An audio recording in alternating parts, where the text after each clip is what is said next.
you want to improve your sleep, you first need to figure out why your sleep actually sucks. And for a lot of us, we have zero education on why our sleep actually sucks, and also what are some of those requirements that are needed in order for us to get a good night's sleep. Before you implement any sort of strategies for sleep, before you go out and get supplements or whatever, this is a video you need to watch. You need to understand why your sleep sucks so that you can then build the appropriate strategies, get the best support to actually improve your sleep. Because a lot of us have misinformation as to why we're not sleeping well, and then we're trying all these strategies, and to be honest with you, it's not the strategy's fault. It's just that they're not the right strategies for us. If you're new to this channel, my name is Dr. Bisley Natley. I'm a cognitive behavioral therapy certified naturopathic doctor, and I teach women how to heal their brain so they can elevate their self-worth and step into their peak potential. And one of the things you need in order to step into your peak potential is to get a good night's rest.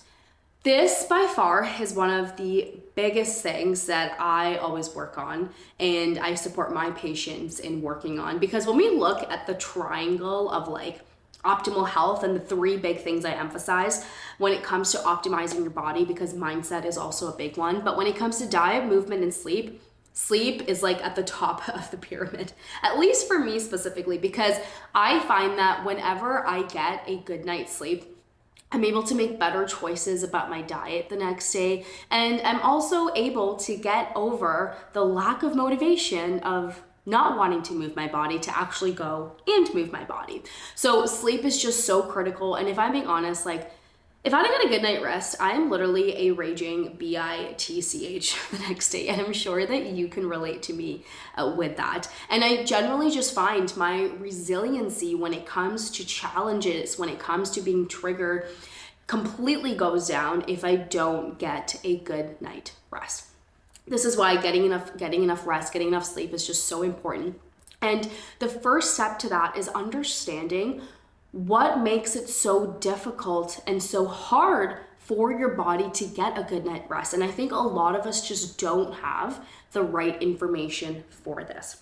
So the first things first, in order for your body to actually want to fall asleep and get into a state of sleep, your body releases a hormone called melatonin. And I really just want to keep it super simple for you. I'm not going to be diving deep into like the step-by-step hormones and pathways and all of that. I just want to share the information that is most relevant to you. So melatonin is the hormone that signals your body to fall asleep. I already just want to point out here and emphasize the fact melatonin does not put you to sleep. I have so many people and patients that I've worked with who are just like, I take melatonin, but it doesn't work. And it's like, melatonin isn't gonna put you to sleep. It's gonna stimulate your body and signal to your body it's time to fall asleep. So that distinction already very important for you to understand. Now, in order for your body to secrete the right amount of melatonin, there's some things that your body needs. The biggest thing is darkness. When it's dark outside, when the sun starts to set, that signals to your brain and mind and body that it's time to secrete melatonin and it's time for you to fall asleep. And so this is why, in the winter months, when it starts to become dark around 4:35, you start to fall asleep earlier or feel sleepy earlier. Hopefully you don't fall asleep at 4:35, because if you do and if you can, kudos to you. I wish I could, but not where I'm at in life right now. But this is why we end up feeling sleepier a lot earlier. So super important to understand that melatonin, your body needs it. It signals your body to fall asleep, and darkness is one of the best things that signals that your body to secrete melatonin. I'll even tell some of my patients, when it gets dark outside, when it's time for you to unwind and fall asleep, get outside and go on a gentle walk. Going on a gentle walk when it's dark outside, when it's time to fall asleep for you, so beneficial for your body, because that darkness hitting your eyes is a direct signal to your brain, hey, we're falling asleep, time to go to sleep now. So super beneficial to do that. So melatonin helps you to fall asleep. Now, here's the other big thing that your body needs in order for you to get a good night's sleep, which a lot of people aren't aware about. Your nervous system and the state of your nervous system will determine the type of sleep that you have. If your body is in the sympathetic nervous system, so this is your stress system, it's not going to want to fall asleep.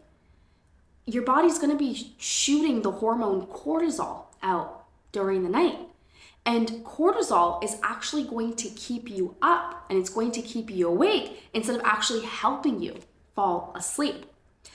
And in order for your body to get a good night's sleep, it actually needs to be in something called the parasympathetic nervous system. This is your calming nervous system. This is your resting and digesting nervous system.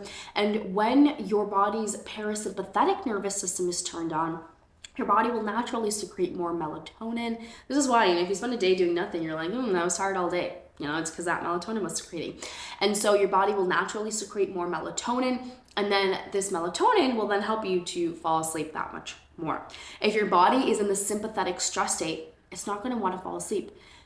This is why you take all the melatonin that you want and you still can't fall asleep. Because if your body's nervous system is in the sympathetic state, it doesn't matter how much melatonin you give it, you are going to want to stay awake because that cortisol response overrides that melatonin. And your body feels threatened, your mind feels threatened, and your mind and your body that much more are going to want to stay awake because staying awake, having that cortisol shooting out is going to be more protective. So it's these two things that your body needs in order to fall asleep. It needs that melatonin, the right amount being secreted, and then also it needs to be in that parasympathetic state. These two things combined together help your body get a good night's sleep. And when it comes to thinking about which one you should be focusing on more and supporting yourself more with first, is getting your body out of that sympathetic nervous system state and into that parasympathetic nervous system state. Because again, as I mentioned before, no matter how much melatonin you give your body, if your body's in that sympathetic nervous system state, it's not going to want to fall asleep. And so this is why you need to make sure that parasympathetic, right, sympathetic to parasympathetic, that parasympathetic nervous system state is turned on so that you can actually get a good night's sleep. And then you want to focus on, okay, how can I support my body in making sure that there is enough melatonin being secreted so I can fall asleep? One of the big things I'm going to point out and say, if you want your body to stay in a sympathetic nervous system state, if you want to get an awful sleep, the best thing that you can do for yourself is to be on technology before bed. Technology before bed, and it doesn't matter, use your blue light screens or whatever that you want to use to justify staying on technology before bed. But essentially, being on technology before bed actually puts your body in that sympathetic nervous system state, where your body is shooting that cortisol out. And if you're in that sympathetic nervous system state, your body's not going to secrete enough melatonin and it's going to be very hard for you to fall asleep. And so many of us, we're watching TV, we're scrolling on social media, we're on some form of technology, and then we're just like, I can't fall asleep. Like, what is happening? And this is what's happening. It's you are in that sympathetic stress state and it's a result of the technology that you are on.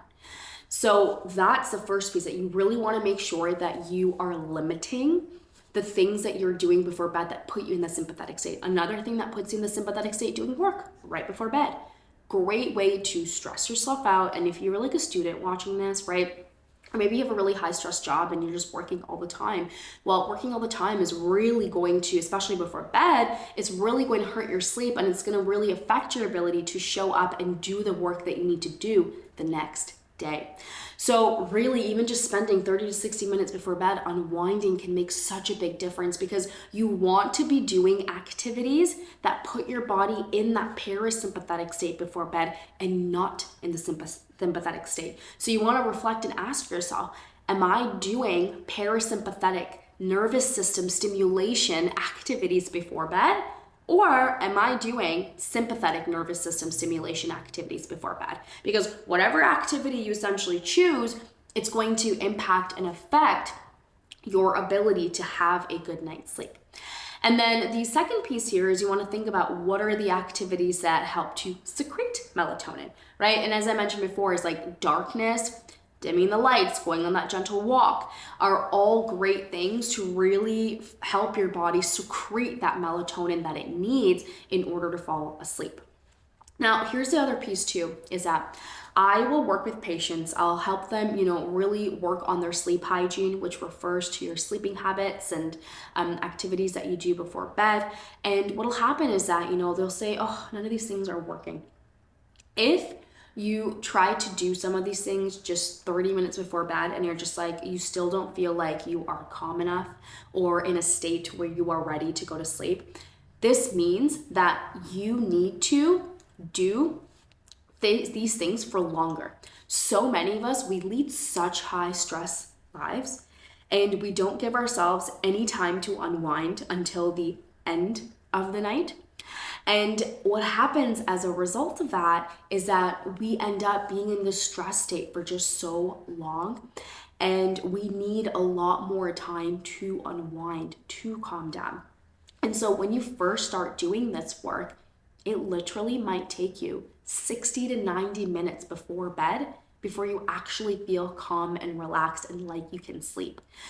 What's great though is that over time, the more that you do it, your body gets into this like habit of knowing what these certain activities, like before it would take me 1 or 2 chapters to read in order to fall asleep. But now I can read a couple pages and I just like fall asleep right away. And I have to be careful during the daytime. Sometimes I'll read and like my body's like, oh, are we sleeping? Because I just read before bed so much. And that's one of my favorite ways to unwind before bed. And so super important for you to reflect and look at this and think about, is it taking me a long time to unwind? Am I doing this for 30 minutes? And this just might mean that you need to do it for longer so that your body can really get into a restful state and sleep. So this is why your sleep sucks. This is why. You are not secreting as much melatonin as you need to, and you are in that sympathetic stress state. And once you start to realize this and start to implement activities that support your body's melatonin production, that support your body into getting into a parasympathetic state, it is so much easier for you to have a good night's sleep.